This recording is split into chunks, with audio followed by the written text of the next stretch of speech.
So first I'll start the abdominal exam by inspection, looking for any lesions, masses, asymmetry, scarring, and it looks good to me. Next, I will auscultate with the diaphragm of my stethoscope at all 4 quadrants of the abdomen. Normally, for the sake of time, I'm going to speed this up a little bit, but normally it would be a little slower.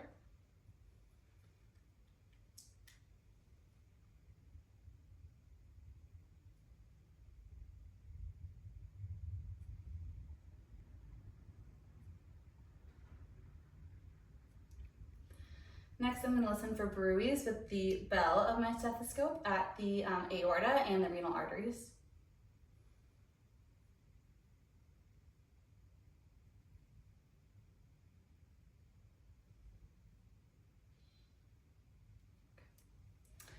Next, I'm going to percuss the 4 quadrants of the abdomen, listening for a tympani.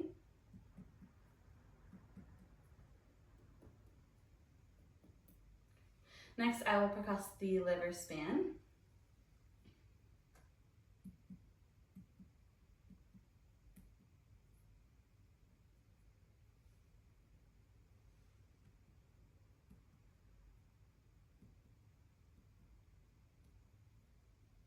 Measure this. Okay, and his is about 9 centimeters, which is normal, between 6 and 12 centimeters. Next, I will percuss the span of the liver, the span of the spleen. And normally this should be tympani.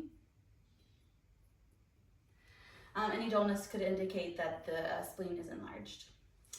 And then next I'm going to palpate. First I'll start with light palpation, then deep in the 4 quadrants. In this I will be watching his face for any abnormal expressions, looking for any guarding, and then especially when I take my hands away, feeling for any rebound tenderness, feeling for any masses. That feels good to me. And then next I will move on to deep palpation.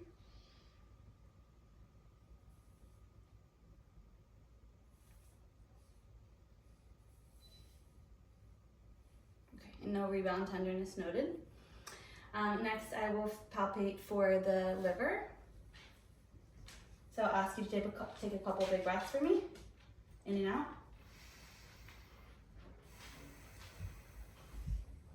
Okay, and again.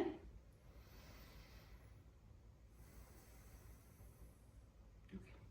And next, I'll palpate the spleen, and normally this is not palpable. Okay, deep big breaths. Again.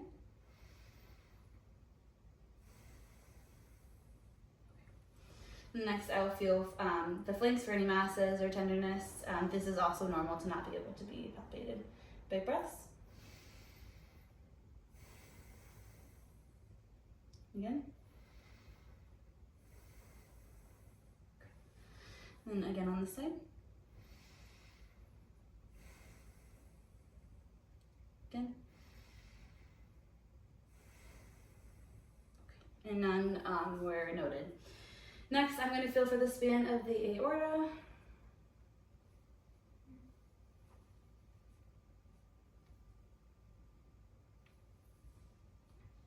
Okay, and I'll estimate its width, about 3 centimeters, which is normal. Next, I will test for the obturator and the psoas, and those signs are used to detect appendicitis. So I'll first start by flexing the patient's leg and turning it inward. Any pain listed here could indicate appendicitis. And then next I'll have the patient turn onto his left side to test for the psoas sign. And I will bring his leg backwards. Okay, any pain indicated here could also indicate appendicitis. Last, I'll have the patient sit up and I will test for CVA tenderness along the flanks, which could indicate pyelonephritis. Any pain? No. Okay, and that ends our abdominal exam.